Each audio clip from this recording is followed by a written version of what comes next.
तो चूरू में आपने देखा लोगों में किस तरह का उत्साह देखने को मिल रहा है और ये तस्वीरें हम सीधी चूरू से ही आपको दिखा रखे हैं, उस मैदान से ही आपको दिखा रखे हैं जहां पर प्रधानमंत्री नरेंद्र मोदी मंच पर पहुंच चुके हैं। इस वक्त आप देख पा रहे हैं उनको सम्मानित किया जा रहा है, सम्मान दिया जा रहा है। तमाम महिलाएं भी इस वक्त वहां पर पहुंची हुई हैं।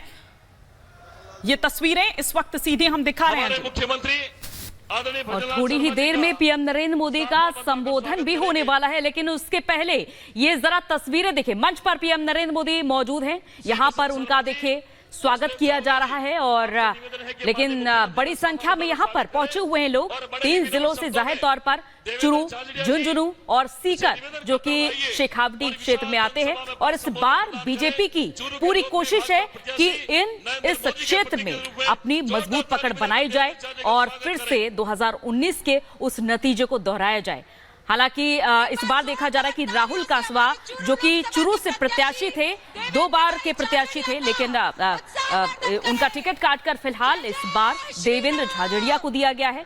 और राहुल कासवा जिन्होंने इस सीट को बीजेपी के खाते में डाला था, हिमानी, वो अब कांग्रेस के साथ है। इस बार वो कांग्रेस के साथ चले गए हैं और इसीलिए ये माना जा रहा है कि ऐसे में आसान नहीं होगा देवेंद्र झाझड़िया के लिए। और लेकिन प्रधानमंत्री जब वहां जाते हैं तो यह कहा जाता है कि हवा जो है वो एकदम बदल देते हैं। तो ये जो इस वक्त तस्वीरें हम यहां पर आपको दिखा रहे हैं, कासवा भले ही कांग्रेस के पाले में चले गए हों, लेकिन अब किस तरह से ये मुकाबला देखने को मिलेगा, ये देखने वाली यहां पर बात होगी।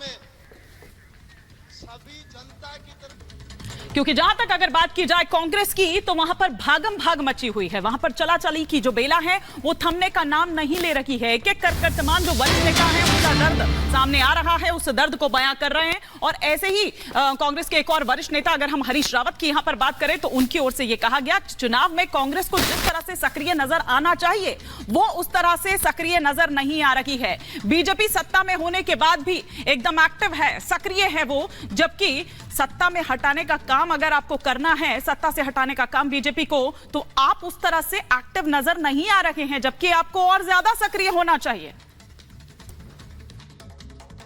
हाँ, हमको जब तक सत्ता के लिए भूख पैदा नहीं करेंगे अपने अंदर, हमारा स्थान बीजेपी ने ले लिया है हर स्तर पर। कोई राष्ट्रीय स्तर की बात या प्रांतीय स्तर की बात नहीं है, गांव के स्तर पर भी, मोहल्ले के स्तर पर भी उनके कार्यकर्ताओं ने हमारा स्थान ले लिया है। जब तक हम उनको उस स्थान से पदच्युत नहीं करेंगे, उनको हटाएंगे नहीं, तो हम कैसे अपने मोहल्ले के नेता हो पाएंगे, अपने गांव के नेता हो पाएंगे, अपने ब्लॉक के नेता हो पाएंगे। तो देखिए, राजस्थान में जहां एक और सियासी पराहाय है, बीजेपी का आरोप है कि हार के डर से कांग्रेस में भगदड़ जैसे हालात हैं। और बीजेपी नेताओं का दावा है कि गुटबाजी की वजह से कांग्रेस नेताओं ने पहले ही हार मान ली है। ये रिपोर्ट देखिए।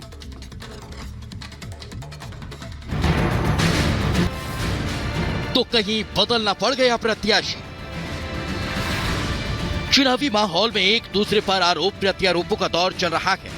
पार्टियां एक दूसरे को जनता के सामने कमजोर साबित करने की हर कोशिश कर रही है। राजस्थान की रेतीली हवाओं में भी चुनाव की गर्मी महसूस की जा रही है।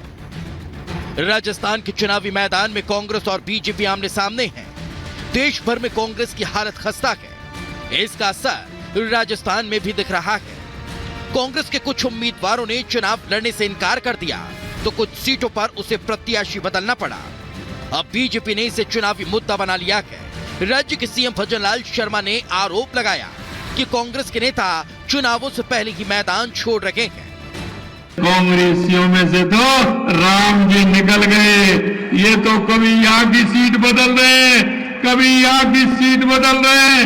कहीं वो कह रहा है कि मेरे को तो वैसे ही खड़ा कर दिया, कोई कह रहा है मैं तो खड़ा ही नहीं होना चाहता था, जबरदस्ती मेरे को टिकट दे दिया। सीएम भजनलाल भीलवाड़ा में बीजेपी कार्यकर्ताओं को संबोधित कर रहे थे। इस दौरान उन्होंने राम मंदिर का मुद्दा भी उठाया। सीएम भजनलाल ने कहा कि जिस पार्टी ने भगवान राम के अस्तित्व पर सवाल उठाए, अब उनके अंदर से राम जो निकल गए हैं।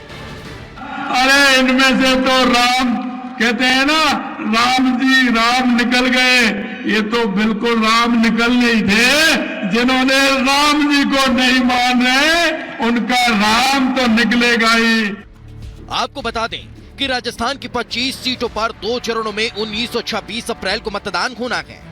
लेकिन चुनाव से पहले ही कांग्रेस में टिकटों को लेकर घमासान मचा था, इसलिए कुछ सीटों पर उसे प्रत्याशी बदलना पड़ा। जयपुर सीट पर ऐलान के बाद प्रत्याशी बदलना पड़ा। पहले सुनील शर्मा, फिर प्रताप सिंह को बनाया उम्मीदवार। भीलवाड़ा सीट पर पहले दामोदर गुर्जर को मिला टिकट, फिर दामोदर का टिकट काटकर सीपी जोशी को मैदान में उतारा। राजसमंद सीट पर पहले सुदर्शन सिंह रावत को टिकट दिया। सुदर्शन रावत के इनकार के बाद दामोदर गुर्जर को बनाया उम्मीदवार। कांग्रेस छोड़ने वाले पूर्व नेताओं का दावा है कि पार्टी में चल रही उठापटक के लिए वहां चल रही गुटबाजी जिम्मेदार है। 5 लॉबी चल रही है। वो 5 लॉबी एक पॉलिटिकल ताकत एग्जर्ट करने के लिए तो काम करते हैं, उसमें लूटपाट भी हो रही है। भाजपा सत्तारूढ़ दल होते हुए भी सक्रिय है और हम उस अपेक्षा में सक्रिय नहीं हो पा रहे। हमको उनसे ज्यादा सक्रिय होना चाहिए क्योंकि हमको उनको अपने स्थान से हटाना है। तो कांग्रेस किस तरह हम ये हर किसी को अपने मन में सोचना है। उसके लिए कोई ऐसा थोड़ी है कि कोई एक बूटी हो और बूटी हम वो कर ले। उसकी एक ही बूटी है कि हमको अपना स्थान, जो हमारा स्थान था जिसे भाजपा ने ले लिया, उस स्थान को ग्रहण करना है, उसको प्राप्त करना है। राजस्थान कांग्रेस में भी कुछ ऐसा की माहौल है। पूर्व सीएम गहलोत अपने वफादारों के लिए लॉबिंग कर रहे हैं, तो सचिन पायलट का गुट अपने वफादारों के लिए काम कर रहा है। पिछले 2 लोकसभा चुनाव में राजस्थान से कांग्रेस का एक भी उम्मीदवार नहीं जीता था। राज्य में इस बार भी कड़े मुकाबले की उम्मीद है। Bureau report, Republic Bharat.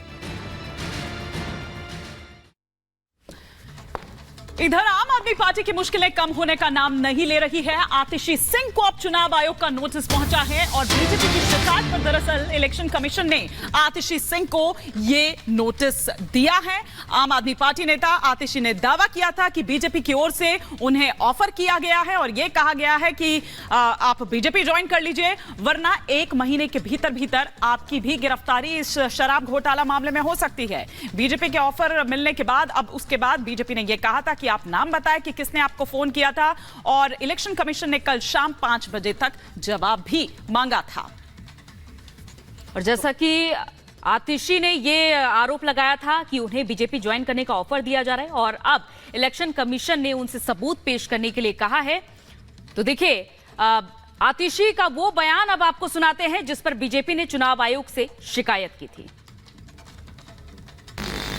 कि भारतीय जनता पार्टी ने मेरे बहुत व्यक्तिगत करीबी व्यक्ति के माध्यम से मुझे भारतीय जनता पार्टी ज्वाइन करने के लिए अप्रोच किया। मुझे ये कहा गया कि या तो मैं भारतीय जनता पार्टी ज्वाइन कर लूं, अपना पॉलिटिकल करियर बचा लूं, अपना पॉलिटिकल करियर बढ़ा लूं, और अगर भारतीय जनता पार्टी नहीं ज्वाइन करी तो आने वाले 1 महीने में ईडी द्वारा मुझे गिरफ्तार कर लिया जाएगा। ये एक मेरे बहुत करीबी व्यक्ति के माध्यम से मुझे बताया गया। जैसा कि मैंने कल शाम को जिस तरह से, क्योंकि देखिए पहले भी प्रेस कॉन्फ्रेंस कर ये कहा गया था, वो 4 नाम आतिशी सिंह द्वारा ही बताए गए थे। उसी प्रेस कॉन्फ्रेंस में उन्होंने बीजेपी की ओर से ऑफर मिलने की बात भी कही थी और अब इसी पर बीजेपी ने शिकायत की है। इलेक्शन कमीशन का जो नोटिस है वो पहुंच चुका है।